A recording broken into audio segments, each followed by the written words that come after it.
Hi everyone, this is Dan Gross for News 8 and RochesterFirst.com.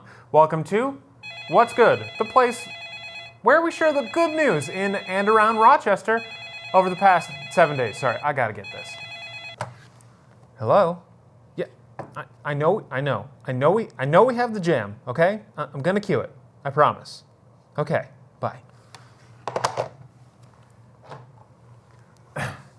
Let's cue the jam.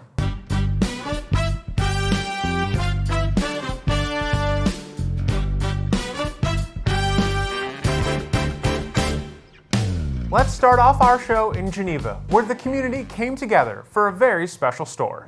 The Waste Not Shop is a health product store that uses little to no waste. But even after weathering the 2020 pandemic, another similar store in California caught wind of them and then hit them with a trademark infringement notice. Shortly after that, the Waste Not Shop launched a GoFundMe late last week, and with a $4,000 donation from Bella's Italian Ristorante down the road, they're finally already at their goal. Milton Walker logged 49 years of service for the Rochester Fire Department, and over the weekend, colleagues, friends, and family gathered to celebrate his contributions to the department and the community. And then a celebration of that service in the Stardust Ballroom at the Edgerton R Center wrapped it all up. He was then taken there on a fire engine and was greeted by an enthusiastic crowd. It was a total surprise for the man of the hour. Michael Schittengrat, better known as the Honeyman here in the community, got back into business 2 days after a violent crash sent his van rolling into a yard near the border of Penfield and Webster last week. But other than a few bumps and bruises and a small cut in his leg, admittedly, he says he's doing just fine. He says that God was watching me, but he did add that he's glad he was wearing a seatbelt. And Cameron Community Ministries is taking their turn at the great public art tradition here in Rochester. As part of their Playful Sidewalks program, some good-minded folks got together and painted this awesome portrait of Frederick Douglass and some even more colorful art. Habitat for Humanity broke ground on its 250th house this past week. That means over their 37 years here in the community, 250 families in need have achieved their dream of home ownership through the organization's home buyer program. Congrats to Tiffany, the newest homeowner in this program, who's getting this awesome house. And some very good news for RCSD students. Some of them had their own sweet artwork featured in the school calendar. The artwork was made by students across all schools and ages in the district while they were learning from home. And Bernice Middleton in the 12th grade from Edison Tech got this special shout out when the district tweeted out this piece of hers. On to 8-year-old Santi Patel, a News 8 regular who finally had her dream come true.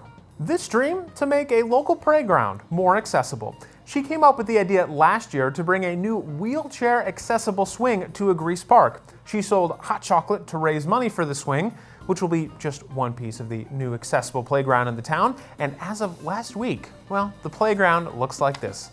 Good stuff, Santi. What else is good? Helping. The environment is good. In the first of our 2 stories here. Now, admittedly, this one might be a little outside our viewing area, but I think it's worth it. The Finger Lakes Land Trust announced that it has acquired 200 acres featuring 4,000 feet of shoreline on the east side of Cayuga Lake in the town of Lansing, that's in Tompkins County. The trust will not only protect the ecology of the area, but the trust says this will preserve the views of this area that you can get when you go to the Tahannock Falls State Park.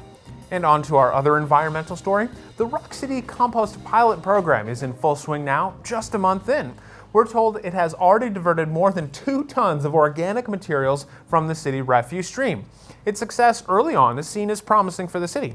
Officials with the program say this is a convenient and positive step towards creating a safer environment clear of greenhouse gas emissions. It's even making some jobs in the progress. What else is good?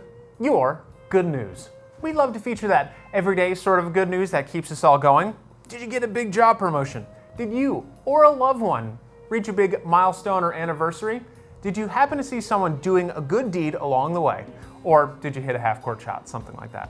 Any way you slice it, the team and I would love to hear from you. You can drop me a line personally, should be on the screen right now.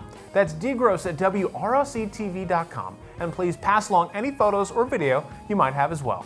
While we're on the topic of passing along photos and video, We are looking for new ways to feature our sweet logo here with backgrounds of iconic Rochester vistas or landmarks. So if you have something like that might fit this, please pass that along as well. We'll shout you out on the show and of course include any social media handles as well. Well, I think that just about does it for this week's What's Good. My name is Dan Gross. Thank you so much for your time and company. Really appreciate it.